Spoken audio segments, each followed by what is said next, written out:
안녕하십니까. 차고영 목사입니다.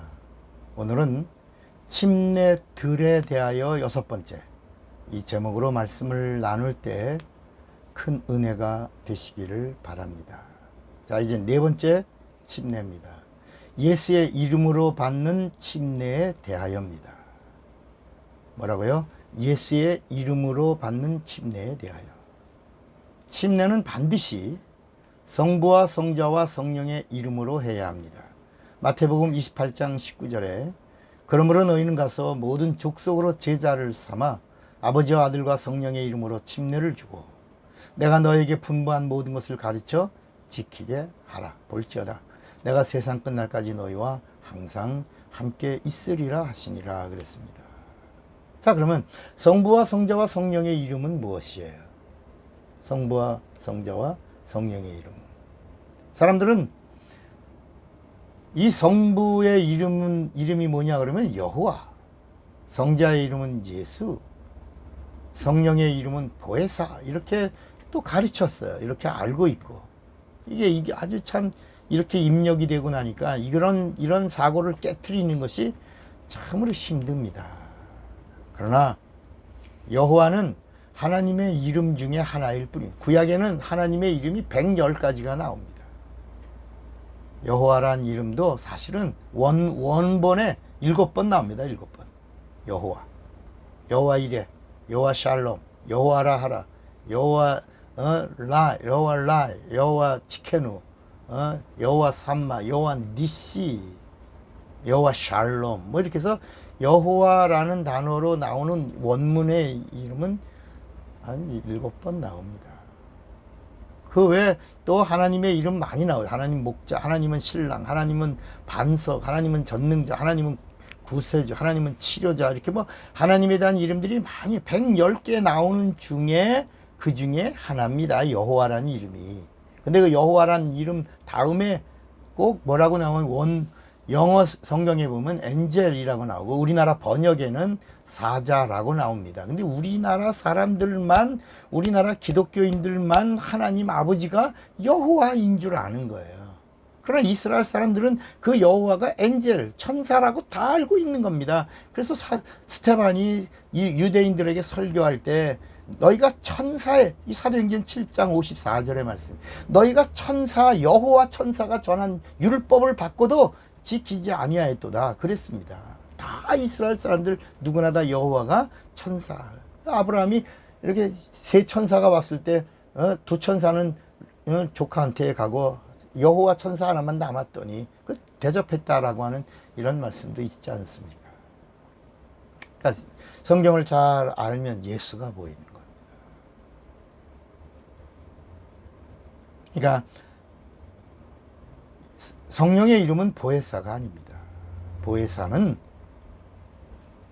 위로자, 선생, 대변자, 변호사 이런 뜻입니다. 성령의 본 이름이 아닙니다. 그러니까 이만이라는 사람이 자기도, 이 보혜사란 말이 하나님 이름이거든요. 신천지에 이만이라는 사람이 자기가 하나님이야. 그러니까 보혜사라고 그러는데 보혜사의 뜻에는 선생이라는 단어가 있으니까 난 선생이라고 그랬지 내가 언제 하나님이라고 그랬어 이러면서 자신이 자칭 신천지 사람들에게는 자기가 하나님이라고 가르치고 있지 않습니까? 성부의 이름은 예수입니다. 예수. 예수님이 요한복음 5장 43절에 나는 내 이름으로 왔음에 너희가 영접지 아니하나. 요한복음 17장 6절에 세상 중에서 내게 주신 사람들에게 내가 아버지의 이름을 나타내었나이다. 예수. 요한복음 17장 11절에 나는 세상에 더 있지 아니하오나 저희는 세상에 있사옵고 나는 아버지께로 가옵나니 거룩하신 아버지여 내게 주신 아버지의 이름으로 저희를 보존하사 우리와 같이 저희도 하나가 되게 하옵소서 그랬습니다. 성자의 이름은 다 알죠. 예수. 성자의 이름은 뭐라고요? 예수. 그러면 성령의 이름은 뭐예요? 예수입니다. 성령의 이름도 요한복음 14장 26절에 보혜사 곧 아버지께서 내 이름으로 보내실 성령. 성령의 이름이 뭐라고요? 예수. 내 이름으로 보내실 성령. 그래서 사도행전은 27장까지 나오는 그런 이 모든 말씀 중에 그 침례를 행하는 모든 장면들에서 다 누구의 이름으로? 예수의 이름으로 침례를 행합니다. 성부와 성자와 성령의 이름이 뭐라고요? 예수. 그래서 예수의 이름으로 침례를 행한다. 사도행전 2장 38절에도 베드로가 말합니다. 너희가 회개하여 각각 예수 그리스도의 이름으로 침례를 받고 죄사함을 얻으라. 그리하면 성령을 선물로 받으리니 그랬어요. 침례는 반드시 뭐로 해야 돼요? 믿음으로 해야 합니다.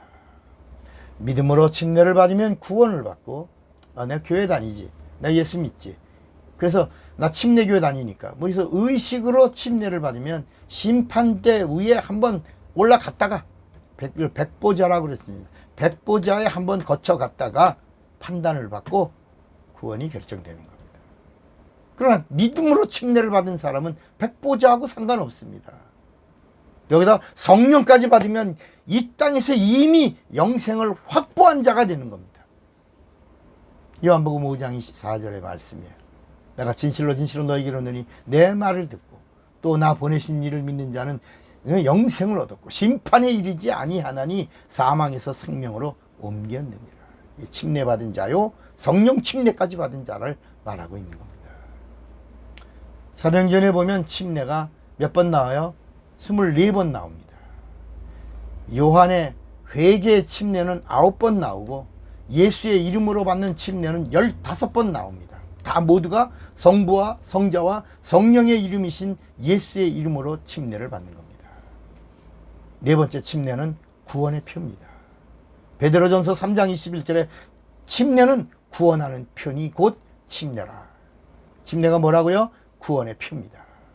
침례 받으셨습니까? 구원의 표가 있습니까? 하는 겁니다. 다섯 번째입니다. 침례는 거듭남의 표입니다. 거듭남.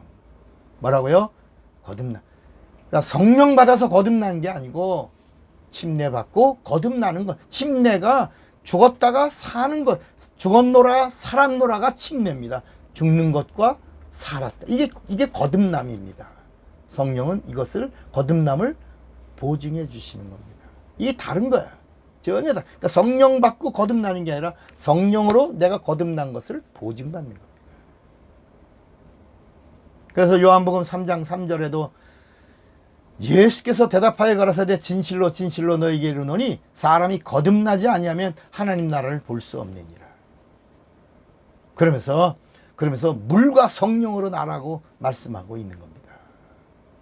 침례는 인간에게 두 가지 의미가 있어요. 하나는 뭐라고요? 하나는 죽는 것. 또 하나는 다시 태어나는 것. 그래서 물 침례를 받고 거듭나고 성령 침례를 받고 거듭남을 보증받아라. 이렇게 말씀하는 거예요. 그러면 어디 들어갈 수 있다? 하늘나라에 들어갈 수 있다. 뭐다? 첫째 부활에 참여할 수 있다. 그러니까 하늘나라는 누구만 갈 수 있냐? 거듭난 하나님의 자녀만 갈 수 있는 겁니다. 이게 답입니다. 답. 괜히 잔머리 굴리지 말고 성경에 말씀하신 대로 믿고 인정하고 순종하고 납득이 안 되면 복종하고 그리고 믿음으로 가는 것이 하늘나라입니다. 여섯 번째 침례는 하나님의 자녀됨의 표입니다. 하나님의 자녀는 세상에서 육체가 있을 동안에 구원을 받고 거듭난 자. 이 표가 뭐예요? 침례입니다. 일곱 번째 침례는 그리스도의 옷을 입은 표입니다.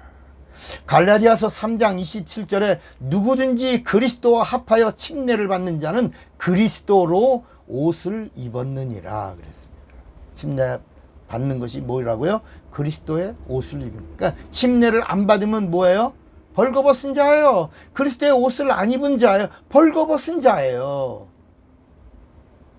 그래서 계시록 3장 18절에 이거 벌거벗은 자들에게 말하는 겁니다. 내가 너희를 권하노니 내게서 불로 연단한 금을 사서 부요하게 하고 흰옷을 사서 입어 벌거벗은 수치를 보이지 않게 하고 안약을 사서 눈에 발라 영안을 열고 성령을 받아야지만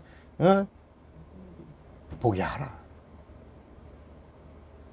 이거 성경에 계시록에 흰 옷을 입은 자들이 누구냐? 그 그리스도의 옷을 입은 자들을 말하는 겁니다. 어떤 사람들이에요? 육체가 있는 동안에 믿음으로 뭘 행한 자, 침례를 받은 자들을 말하는 겁니다. 아유, 뭘 침례받아. 세례나 침례나 다 또 전혀 다른 겁니다. 세례는 불교 용어인데 정결의식을 한 죽은 자에게 물 뿌리던 걸 천주교가 가져가서 청결의식으로 자기네 교리로 쓴 겁니다. 그래서 세례 받으면 구원을 받는다. 세례 안 받으면 구원을 못 받는다. 이렇게 말한 겁니다. 기독교는 세례가 아니고 침례를 말합니다. 여덟 번째, 침례는 부활의 표입니다. 요한복음 5장 29절에도 선한 일을 행한 자는 생명의 부활로, 악한 일을 행한 자는 심판의 부활로 나오리라 그랬습니다. 자, 여기 선한 일, 그러니까 착한 일, 나쁜 짓, 이런 말을 하는 게 하나님의 선한 일입니다. 하나님의 일입니다. 하나님의 일이 뭐예요? 하나님의 일이. 요한복음 6장 28절에 우리가 어떻게 해야 하나님의 일을 하오리까? 그러니까 예수님이 야, 하나님의 일은 하나님이 보내신 자를 믿는 것이 하나님의 일이라. 하나님이 보내신 자를 믿게 하는 것이 하나님의 일이요, 또 하나님이 보내신 자를 믿도록 하는 것이 하나님의 일입니다. 그러니까 예수를 믿으면 첫째, 예수의 오심을 믿어야 되고, 예수님의 하신 일을 믿어야 되고, 예수님의 말씀을 믿어야 되고, 예수님의 약속과 명령을 믿어야 합니다. 이게 온전히 믿는 겁니다. 예수님의 지상명령, 명령도 받아야 되잖아요. 명령도 믿어야 돼. 그 명령 두 가지가 뭐야? 첫째, 침례받아라.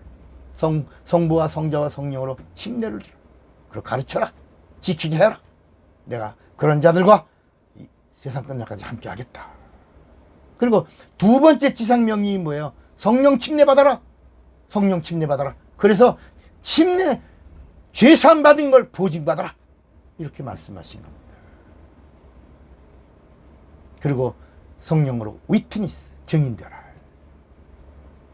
침례의 증인이 되고, 부활의 증인이 되고, 생명의 증인이 되라는 것입니다. 여러분, 예수의 이름의 침례를 받으셨습니까? 표가 있습니까? 육체가 있는 동안에 표를 가진 자로 나는 주님의 것, 하나님의 사람이 되시기를 바랍니다. 차구영 목사입니다.